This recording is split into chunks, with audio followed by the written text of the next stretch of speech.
right, good evening, everyone. Thank you for joining us on the Scabbard. Time to drop the puck on another night of hockey.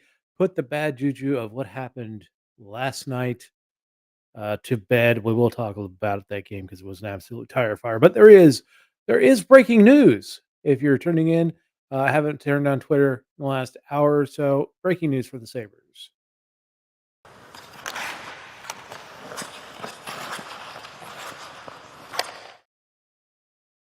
Yeah, so Matthias Samuelson has been placed on injured reserve. So I know.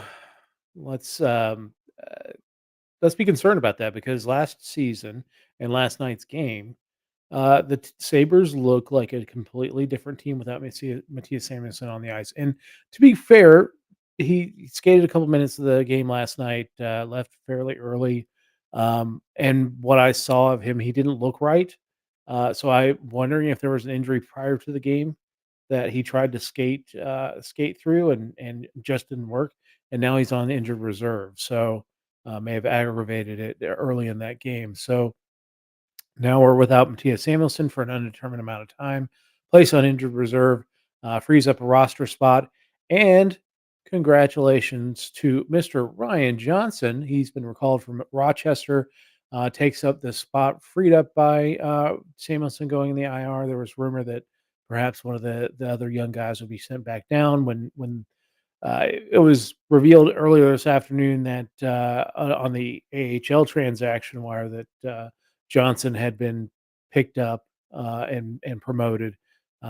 We didn't get anything official from the Sabers until just about 5:30 this afternoon, saying that Johnson was officially called up, and then announcing the injured reserve status for Matthias Samuelson. So, um, hate to lose Samuelson again. Uh, hasn't had the best start to the season, but he's done okay, but that physical presence that he brings to the lineup is sorely missed. And we saw last night's game. Now the I will say that the issues last night's game extended to the prior game, just that the Sabres were able to score off of um, not having the really just kinda one-off goals.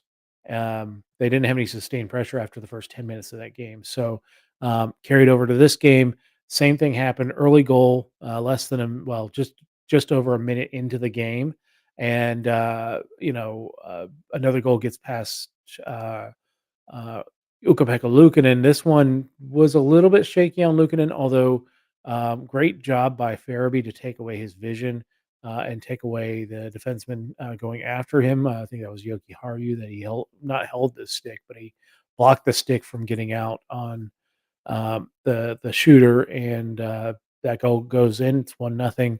29 seconds later, um, it's 2-0. Bad rebound, or not a bad rebound. It's actually Yoki Haru again. Puck goes off his stick. He looks like he's trying to play it out, slap it out, and it hits his stick before he gets any put power behind it, so it just deflects right to a defenseman, and he pots the essentially a rebound goal off, and Luukkonen really didn't have a chance on that one. But um, let's talk about the overall game last night. So our stat of the night: Owen Powers -5, so he was on the ice for all 5 goals last night. That was a rough night for him. It was a rough night for Alex Tuck, who was on for 3 of the goals, -3.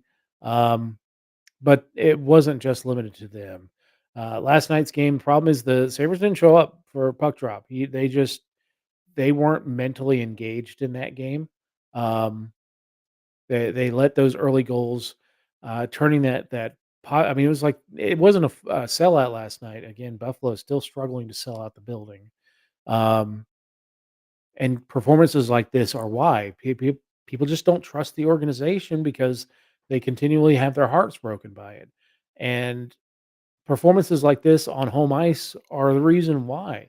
This is not the first season we've had issues with home ice performance. Um, and in some seasons where we were an atrocious team, we had better performance on home ice. We do well on the road, which is great. You need to do that to be a playoff team, but you've got to take care of home ice, and they're just not doing it. And we can talk about them losing with the goat head jersey. We can't wear this against Philadelphia. Philadelphia is the kryptonite to this jersey because it was there are 2 losses with this jersey in regulation, and both of them are Philadelphia, and both of them were by fairly comfortable margins, like 4 to nothing and 5 to 1. So, Buffalo, maybe when they, schedule these jerseys in the next, few years, uh, maybe maybe stay with the blue and gold and maybe have a another reverse retro jersey that plays for when we play Philadelphia here in Buffalo. Um it's just not working. So, I still think like the idea of us going to this Jersey full time on home ice because I think we play better. It's just a psychological thing for some reason. Um, but yeah, Lukanen looked shaky. Most of the game that breakaway was um, not his finest hour, and the cross crease pass to Garnet Hathaway was, he could have intercepted that pass and it went cross crease right to his stick and it's 4-0 and at that point that game's over. So um but and then Bobby Brink scores in the third period to make it 5-1. Yoki Haru with the garbage goal for the Sabres. Um it does I think Middlestat did get a point on that one, so it extends his streak. He has the highest number, well, tied for the highest number of points, 5-on-5 in the NHL this season, which is crazy to think. Casey is doing remarkably well. I just wish the rest of the team were remarkably well and consistent. But yeah, they were outworked in all phases of the game, all areas of the game. Like I said last show, don't go to the boards against this team because they are relentless when they get you on the boards. They're going to paste you against the boards, and there's nothing that you uh, the Sabres were just not well equipped to fight through that. Um, but there's no time to feel sorry for yourself because we got to go tonight. And tonight's opponent is going to be a little bit ornery themselves. The Toronto Maple Leafs are 5-3-2 on the season, third place in the NHL Atlantic Division. If the Sabres had won last night, they would actually have been tied on points with Toronto, although Toronto would have been ahead on fewer games played and a better win loss record. Um, but they've lost 3 straight, 2 in regulation, 1 in overtime, or a shootout, actually. The shootout loss to Boston in the last game, which, Boston was down like 3 defensemen that game, 2 injuries and a suspension, and, there was a hit by Brad Marchand. Surprise, surprise, questionable hit. I don't know that it rises to the level of a suspension. It was a little bit of a slew foot, which is not not against the Brad Marchand MO. But yeah, Brad Marchand hits Timothy Liljegren. He injures himself or gets injured on the play. Is out week to week with a high ankle sprain. And so now the Toronto Maple Leafs are the team that are down 3 defensemen, all 3 to injury, and are playing with kind of a patchwork defense, kind of like Buffalo tonight. So, um, although Buffalo has much more of their regulars in the lineup than Toronto, uh, but that there was no physical response, and a lot was made this offseason with the Toronto Maple Leafs and the acquisitions of guys like Max Domi, Tyler Bertuzzi, and Ryan Reeves. That the Sabres or the Leafs were adding grit, that kind of grit that you need to make a deep playoff run. Um, and none of the players they've acquired, except for Reeves and his the first year with the Vegas Golden Knights, have made really deep playoff runs, but there was no response. Like no, not even there wasn't an immediate fight. Which okay, that's fine. Take a number and make Marchand's life a living hell the rest of the night. They didn't do anything. Um, it has a lot of echoes of when Milan Lucic hit Brian Miller and there was really no response, and the Sabres, is kind of the death knell of the franchise. They still have never really recovered from that moment. It's getting better-ish, but jury's still out until the Sabres make the playoffs again. You can still call that the death knell of this franchise. The lack of response to hitting Ryan Miller has just kind of led to this calamity of a franchise that we think is going in the right direction. But games like last night's were are give a lot of people pause. So yeah, but Toronto, is that a moment for them, that they can point to a couple of years down the road and say, "Yeah, that's the moment where we realized that what we had wasn't working, we had to blow it up." So, maybe maybe Toronto can wander in the wilderness for 12 years, and maybe the curse of the Lucic hit can be taken away, and we don't have to worry about that anymore. But, um least projected lines tonight from Daily Faceoff. Kelly Ehrenkrok, Austin Matthews, Mitch Marner on that first line, Tyler Bertuzzi, Johnny Tavares, and William Nylander on the second line. Nylander's having a heck of a season to start the year. Matthew Nyes, young rookie forward on the third line with Kampf and Max Domi. No, I think it's Noah Gregor with Pontius Holmberg and Ryan Reeves on the fourth line. This is going to be an ornery group. If the Sabres, I think even if a clean hit happens, you're going to see a fight. You might see a fight at puck drop tonight, just because I think they're going to try and make up for what the lack of response in the last game. Um,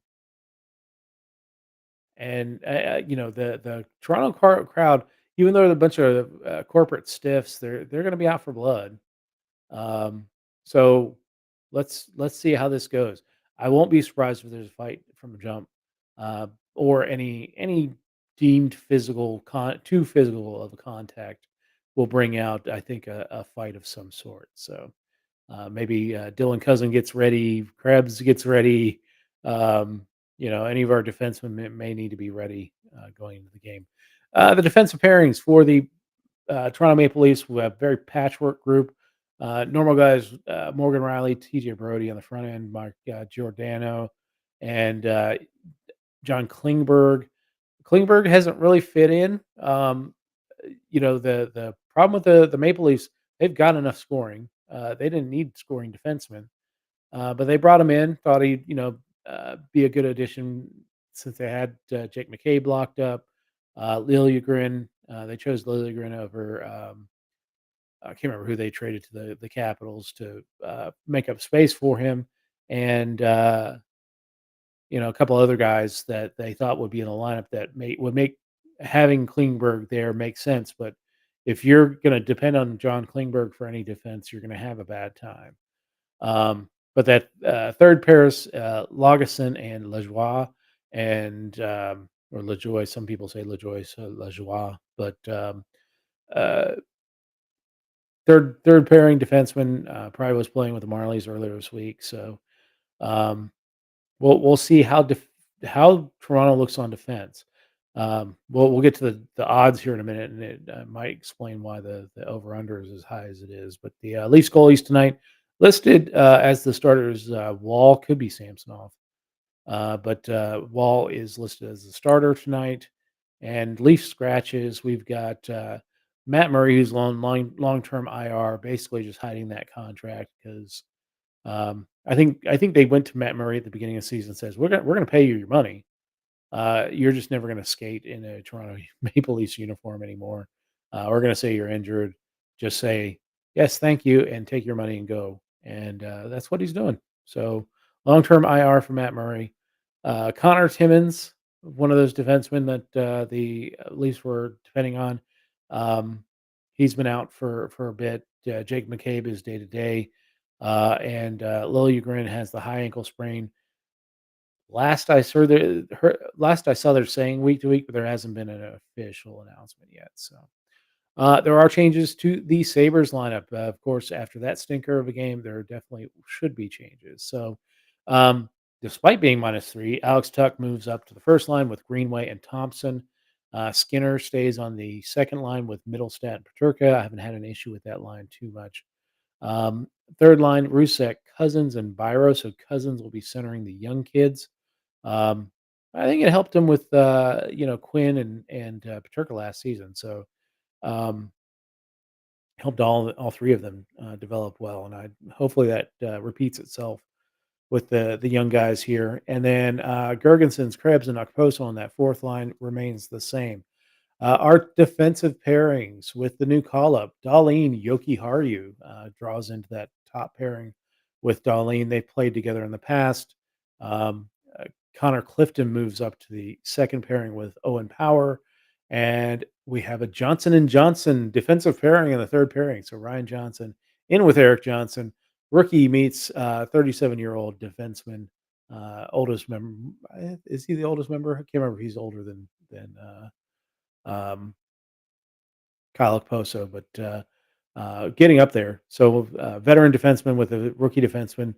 Hopefully, show him how to show him the ropes and keep him calm. I think Bryson played okay enough in his first couple games of the season with the during the Clifton injury, but I don't think the Sabres were too keen on continuing that, especially with an offensive-minded team coming into town in Toronto. So, we'll see how this defensive pairing works out. Johnson played, I'm talking about Ryan Johnson in this case, played really well in preseason. I didn't have a problem with his game. The problem is there just not enough roster spots, and he was able to be sent down without having to clear waivers. Um, Sabres obviously agonized over that. They did take a chance with a couple guys like Cale Clegg, um, and were didn't want to take the chance with Bryson. They're able to keep Bryson because Samuelson's on IR, so they didn't have to make another move to bring up Johnson. But um, Johnson's acquitted himself quite nicely at the AHL level in his first few games. He has he's getting his chance, and we'll see if what he did in preseason and what he's done so far with the AHL can translate to the NHL. That is the biggest transition. Yeah, you can play great in preseason, but you're also playing against guys that will skate for AHL teams and may not skate again. So, um, yeah, I'm hoping that the good stuff we've seen from Johnson will continue. It will help make that Ryan O'Reilly trade even better for the Sabres if you can get a great return out of Tage Thompson as a top line forward, and then having Ryan Johnson develop into a stud defenseman. I think would be awesome. Takes the sting out of it. It still stings that Ryan O'Reilly won a Conn Smythe Trophy the first time he leaves the Sabres, but getting 2 foundational pieces would be great, or even 1.5 foundational pieces. Even if Johnson, stays as a middle pairing defenseman, um, I think is still a win for the Sabres. Eventually, especially if the Sabres get into the playoffs and win the Stanley Cup eventually, that would be great. Guy can dream. All right, Sabres goalies tonight are Devin Levi returns to the crease after taking injury. I think it was October 19th that was his last game, so he's back in the lineup. He's backed up the last couple games. Luukkonen, he was solid against Colorado, solid against Philadelphia the first night. Looked shaky, um, and there's always debate whenever Luukkonen has a bad outing. Remember, these guys are still incredibly young. Luukkonen is still an incredibly young goaltender. Um, and I think that, the Sabres fan base always needs a whipping boy, and I think, whenever Luukkonen has a bad game, it is, the the the knives come out for Ukko-Pekka Luukkonen. I still think he can be a serviceable NHL goalie, um, with a high ceiling. People don't always reach their ceiling, so, um but I think he's looked better this season. Less movement, less scrambly. Last game was an absolute tire fire, but that was tire fire from goaltender out. That a lot of people wore it last night, including Owen Power. So our scratches tonight: Victor Olofsson is a healthy scratch. Eric Comrie on the IR. Jost is a healthy scratch. Quinn long-term IR, healing from that Achilles injury. I hear he's skating, which would be awesome. Uh, But again, with an Achilles injury for Quinn, take all the time you need, brother. You don't want a Max Pacioretty issue where you come back too early. It's not healed enough, and the rigors of an NHL game snap at 3 games later. So Zach Benson is on IR week to week, and Samuelson just that was upgraded from day to day to going on the IR. So um, not sure how long it's going to be. It does sound like it's going to be a little bit more serious than just a ding that's going to take care of itself in a couple days. All right, tonight's odds of the game per DraftKings. Play responsibly. Don't waste my money. Uh, it's yeah, you if you're not good at this stuff, don't do it. Um, you have to be. I mean, you have to study gambling. It's just like the stock market. You have to study and make informed decisions, and you're still could lose your shirt. So. But Buffalo's getting a goal and a half, so they are the underdogs tonight. If you bet Buffalo, even if they lose by a goal, you will still win. And then the over under is 7, so it's higher than the last few games. Um, they did not get the 6.5 last night, as it was a 5-1 loss.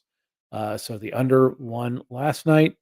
Um, so yeah, anything above 7, so if they combine for a 5-4 game, then you'll win. Um, if it's a 5-3 game, you'll win. So, uh, anything above 7 gives you, the victory. And let's see, our keys to the game tonight. Be ready to work from puck drop. That was the thing that happened last night. They were not ready to work, and Philadelphia outworked them every inch of the ice. And, so learn from your mistakes, and yesterday's game was a big damn mistake. Learn from your mistakes and then be ready.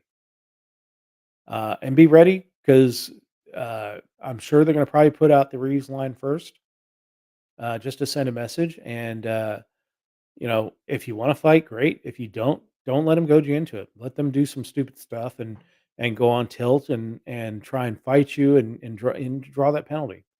Don't let this Philly game beat you twice. Don't dwell on the fact of what happened. Learn from the mistake and move on, and treat Toronto as the opponent. Don't continue to focus on what happened with Philadelphia. New day, new game.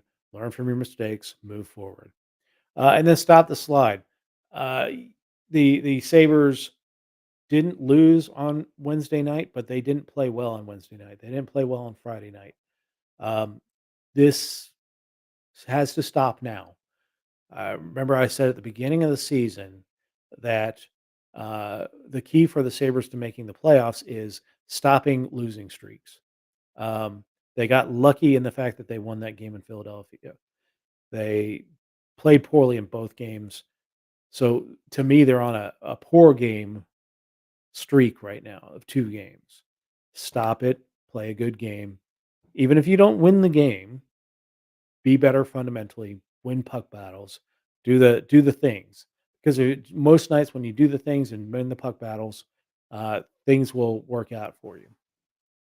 All right, on this date, November 4th, 1999, Curtis Brown, who's now analyst for the San Jose Sharks, that's got to be a rough job. Um, but studio analyst, or he's been a studio analyst for the San Jose Sharks. He records 3 points, a goal, and 2 assists, including an overtime goal as the Sabres top the Blackhawks 5-4 in overtime at the United Center. So on the road, Sabres get the W. And yep, good game for Curtis Brown. Our player profile is JJ Peterka. He is a second round draft pick a couple seasons ago out of Germany. Great young player. Very excited. I was very excited when they drafted him. I thought he would come over and be much more. I think a lot of people were high on JJ Peterka when he was drafted, but they didn't have as high a ceiling on him as I thought he was going to hit. Um, he played really well last season as a rookie. Um, did did see the bench sometimes, at really more out of, Granato's plan on younger players, getting them in the lineup than getting them out of the lineup for a couple of games to watch the game, learn, from their mistakes and things like that, but continue to play. He had a pretty good scoring, season, has a really great shot. In the offseason, he did go to the World Championships and was the best forward for Germany in the, championships. I think they lost in the gold medal game, but, uh, JJ Peterkin was a large reason why the, Germans got that far. So, um, and the World Championships, it's a mix of NHL players and, AHL players and international players. Um, but it's been a springboard for some players, and I think a lot of people thought that his performance was kind of like a Andrew Mangiapane uh, springboard type performance. Mangiapane a couple of years ago went over and played in it in the World Championship, scored a bunch of goals for Canada, and then that translated to a great season for the Calgary Flames. Paterka's had a really good season so far for the Sabres, and if it continues, going to be one of those guys that sets career numbers this season for the Buffalo Sabres. And if they can get to the playoffs, I think he'll be a key reason why. Um, but yeah, JJ Peterka, let's hopefully he pops up on the score sheet quite a bit tonight. And let's talk about the farm. We're a month into the season. The AHL and ECHL seasons have started. So Rochester on the farm, they are 5-2-2 to start the season. They're leading the AHL North, while the Jacksonville Icemen in the ECHL are 3-1-1 and third in the Eastern Conference South Division. So both teams have gotten out to a pretty good start, although the Rochester Americans have dropped two games in a row, one in overtime. Um, they are playing tonight against the Syracuse Crunch. They're in Syracuse for that game, and let's see if I can get the. I'm not sure where the Jacksonville Icemen are playing, but with minor league hockey, if it's a weekend, they're playing.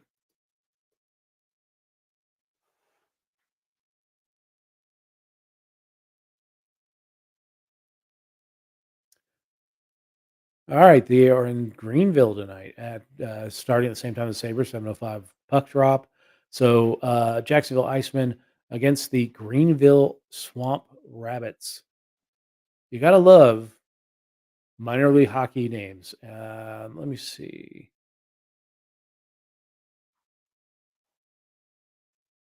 I see who the Swamp Rabbits are the minor league affiliate of.